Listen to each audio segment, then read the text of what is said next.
Die andere Folge. Now, I don't know how to say it in German. Sorry to all Jerrys if anyone happens to see this. I'm so sorry. Part 2. Anyway, finally, my rage about the total stupidity of mankind continues. And now I'm attacking professional sports. Now,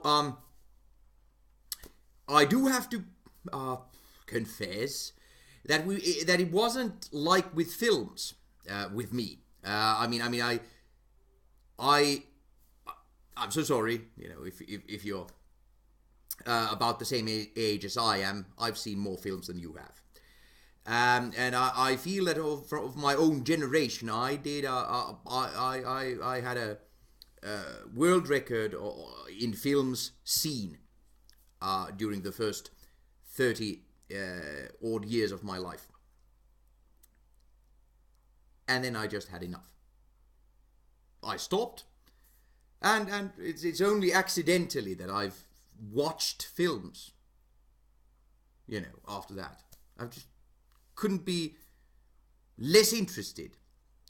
It's not exactly the same with sports. I did follow golf, tennis, and the NHL, hockey in the form of NHL, and of course World Championships and so on, until people tried to get too much money out of me for watching them. I just said, I don't need them that much. I'm not going to pay that much. That's ridiculous. And I just found out that I can perfectly live without them. I don't know anything. I for the first time in years, I watched actually the Australian Open final, of course, because it's a psychological, you know, it's a philosophical question, you know.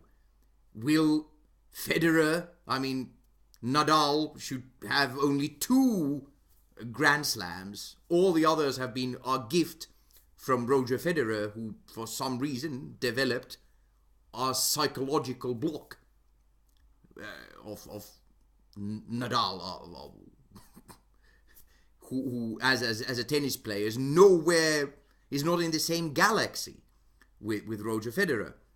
So after all these years, you know, and both getting older, and Nadal not being able to run to absolutely everything anymore, will Federer finally get the monkey off his shoulder? And he actually did. It was wonderful. So even that philosophical question is now gone. But still, it is still interesting. Human psyche. But human psyche is not enough to watch professional sports.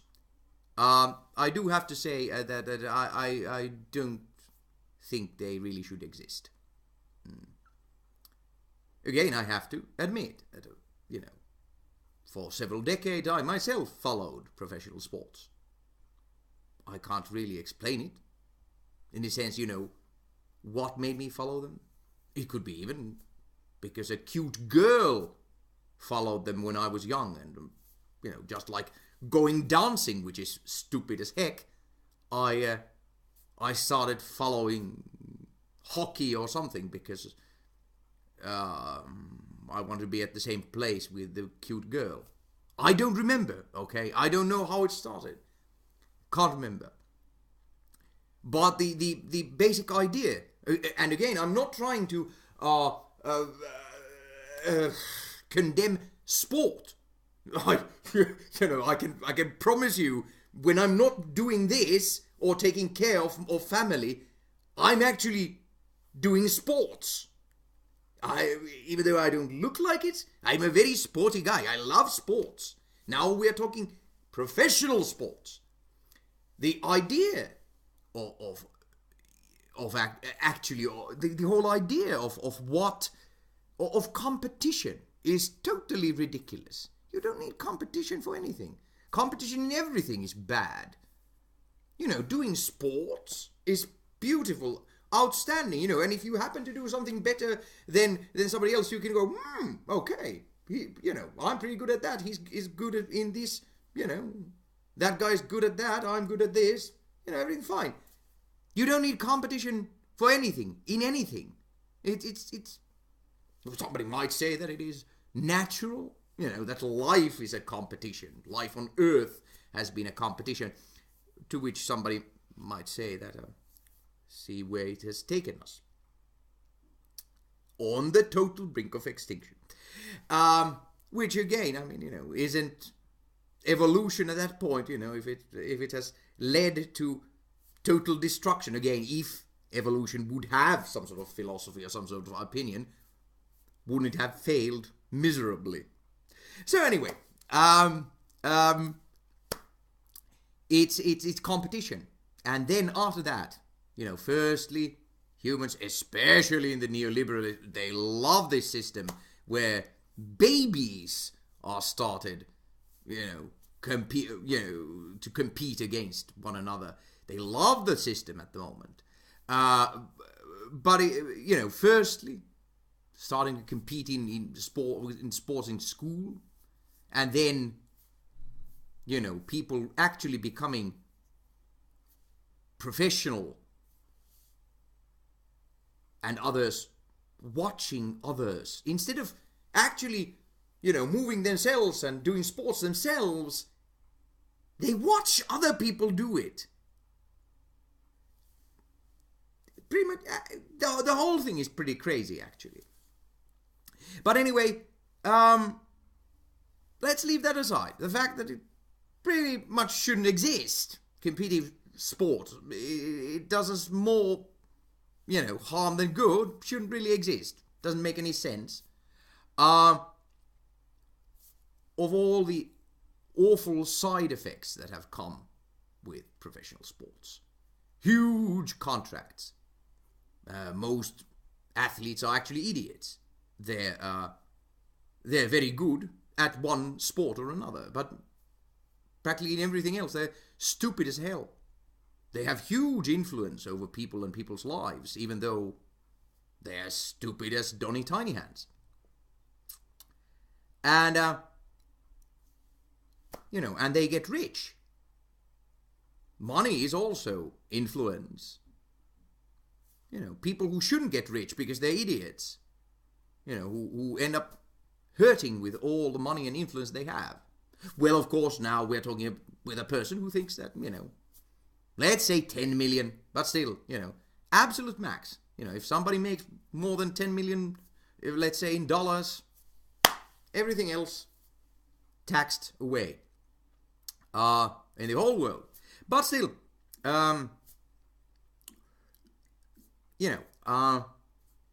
crazy. And then, of course, the huge amounts of money that the clubs or universities or wherever make lead to absolutely awful situation. It doesn't matter who is, when it's I don't know, is it college basketball in the United States where the athletes, these student athletes are just, totally mistreated. They don't make a cent out of, whatever they're,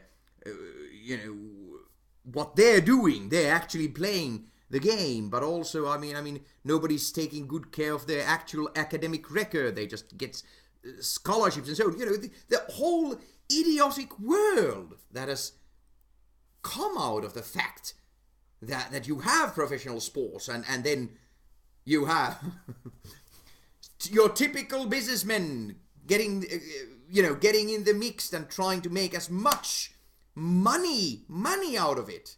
Nothing else but money out of it. And what do you have? And then, of course, let's say social impact, as far as one understands. Football, I think they call it soccer in the United States, has been almost instrumental in the development of the UK society. That somehow, as far as I can remember that correctly, it was something like, that the football clubs, they were for the working people, and they somehow went hand in hand with labor movement and how important they were for the ordinary people or actual lower class the actual lower class, while the upper class had I don't know, cricket. And actually about that, the way. So anyway, let's continue with that. The fact that something completely artificial and rather meaningless, who is best at kicking a ball around the field, is somehow instrumental to the identity of an entire class of people. I mean, how totally insane is that? But then again, I understand that football is pretty much a religion in many South American countries, and I think it is cricket. It may be some other, but I mean hugely important in India and Australia, and it's all a bunch of crap. Doesn't lead to anything. Again, it gives money to complete idiots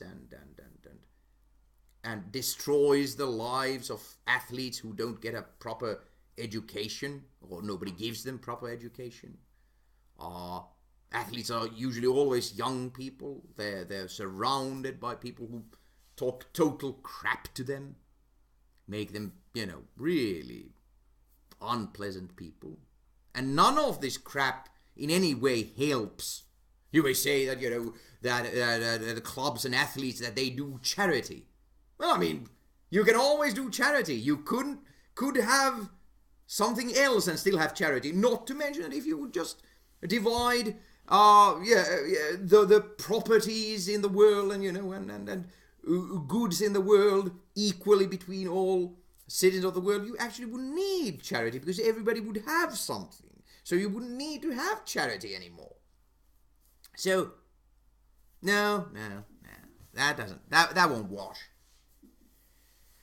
And again, if anyone is ever going to see this on planet Earth, which isn't going to exist very much longer, I mean, if you're under 30, I don't know. Perhaps you need to watch sports. Perhaps there's something that you need. I don't know. It would be interesting again to have things completely different, to try life without professional sports for a while. What it would be, what it would do. Because again, I mean, they say that sports are a substitute for war.